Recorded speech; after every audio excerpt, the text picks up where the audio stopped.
Hi everyone, my name's Jordan and welcome back to my channel.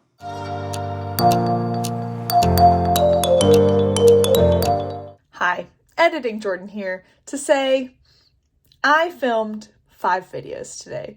I'm trying to get ahead of the game because February is going to be really busy for me, so I decided let's knock out a ton of videos. Filmed all 5, felt so good with myself, then went to edit them and realized I have lipstick on my teeth for all 5 of them. So I'm sorry, I'm not refilming these 5 videos. Please pretend the lipstick is not on my teeth. It is what it is, guys. Today, I'm doing my review of Gardens of the Moon by Steven Erikson. This is the first book in the main series of Malazan Book of the Fallen.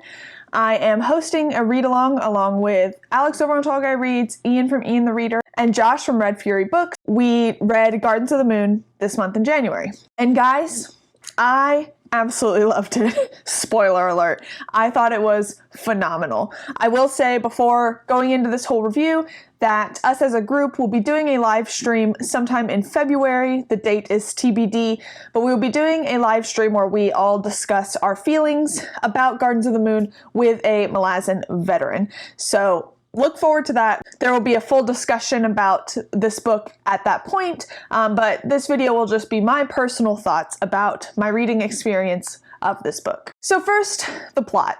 The overall plot is that there's this large empire that has been taking over this entire continent, and there is this one city holding out, and that is what the empire has its eyes set on next. And so this story follows basically this people in the city as well as people in the empire who are battling against each other for this city. And there is like a lot of divine intervention. The gods play a huge role in this world. The gods are kind of trying to influence the people around them to get whatever they want out of it. There are sorcerers and magic users. There are warriors. There are magical beings. There are so many different players at play in this story. There's so much going on. So with that, let's talk about the characters. The characters are all very unique and intricate. Like I said, there are so many different types of characters, which lends to there being a lot of diversity within the different characters in terms of their character arcs and their alignment, basically. There are a lot of characters to keep track of, and I've heard that it just keeps growing as you get throughout the series.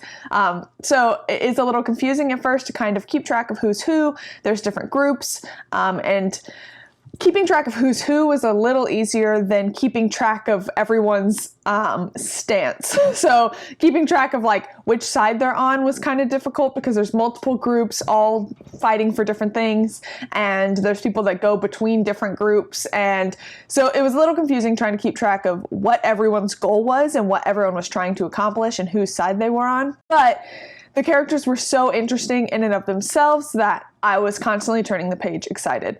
There was so much stuff that these characters did in reaction to other things that were so unexpected, and I think were just really well executed in terms of furthering character arcs and furthering the plot. With that, let's talk about the plot and the pacing kind of together. The beginning of this book is incredibly confusing. I'll say the entire book was incredibly confusing. By confusing, it's hard to explain, but I understood like what was happening beat by beat.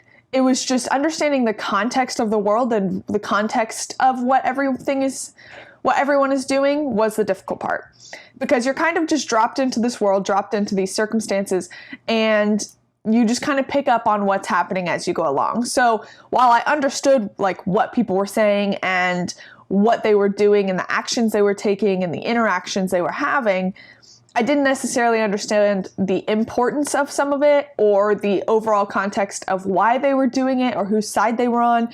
But you did, as you kept going, things became clearer and clearer. And I would say even by the end, you don't fully understand everything, but that is exciting because you know that there's going to be a lot more exploration of lore and plot and everything in the further books. Otherwise, the pacing was really good. Even if I didn't fully understand what was going on at every point in time, I felt like the action was constantly moving. We were flipping POVs multiple times. We would like flip between different parts of this world and different sects, and that helped with the pacing a lot because you constantly were seeing like what was going on in all these different places, and you were excited to see what was coming next, and you were excited to get back to characters that you had previously been with, and it kept the plot moving really, really swiftly. And even for the moments that were a little slower, I still was like excited to continue. So the pacing was done very well, even if I didn't always understand what was going on. I think the plot itself was so interesting. I think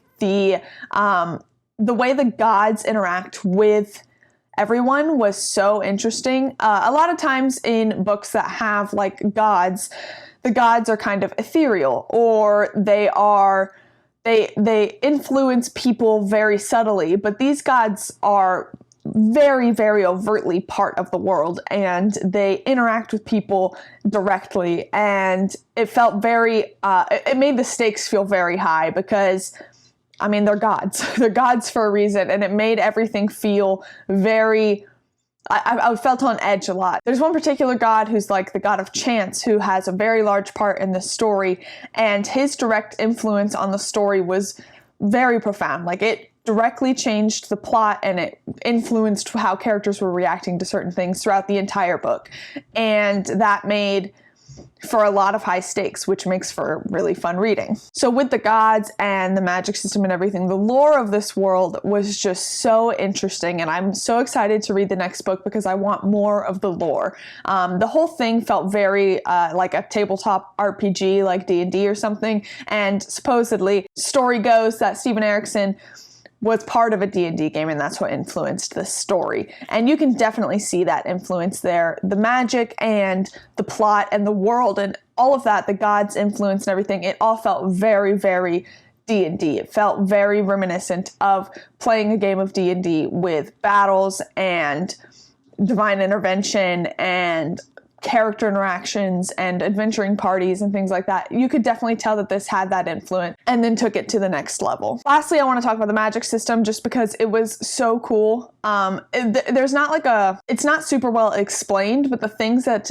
people are able to do with magic was just so cool. Trying not to spoil too many things, but there was somebody that got turned into a puppet, and there was a magical coin that helped kind of like figure out fate and chance and things like that. And the different magical powers that these sorcerers had, there was like a big sorcerer battle towards the beginning of the book that was just so intense and so destructive that it was just absolutely wild. It was so entertaining and so fun to read. And overall, I just think the magic was really well executed. Even if it isn't totally explained to us what the limits of this magic is, it kind of makes it that much more fun because as we go along, we're going to get to see so much of like what this magic can do and where the magic comes from and everything like that. We're given the information that magic comes from these warrens, and different warrens channel different magic, but we didn't get into too much detail about that, and I'm sure that we are going to learn a lot more about that as the books progress, and I'm so excited because it was just so cool reading about all of the magic that these characters were able to do, as well as the gods and the different magical creatures and things like that. Overall, I thought this book was a huge success. I went into it with high hopes, but also kind of scared because I've heard it's confusing and I've heard it's dense. I didn't think it was very dense. I definitely saw it as confusing, and I'm sure it'll get a little more dense as we get further on and we get into some of those huge chunky books. But overall, I was surprised with how much I liked it. I expected to appreciate it and respect it.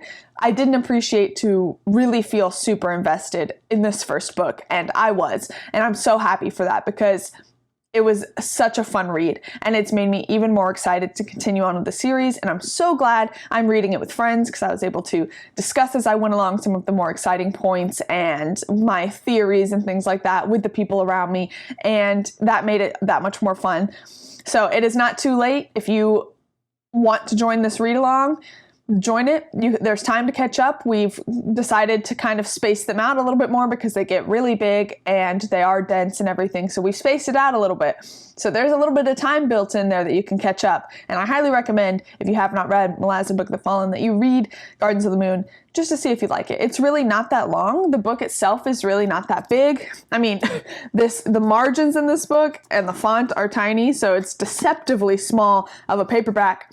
But I was able to read it in about a week, I think. They get much bigger as you go through the series, but this first one is not really that big. So I highly recommend you give it a shot. I think it's totally worth it if you like fantasy, if you like really complex magic systems and complex plots and characters. This book is great. And that is the end of my review of Gardens of the Moon by Steven Erikson. If you could please like, comment, and subscribe. Let me know down below what your thoughts are on this book, or if you think you're going to read it in the future. I would love to hear it. If you really like my content, please hit the notification bell to be notified every time I post new videos. As always, your support means the world to me, and until next time, thank you guys.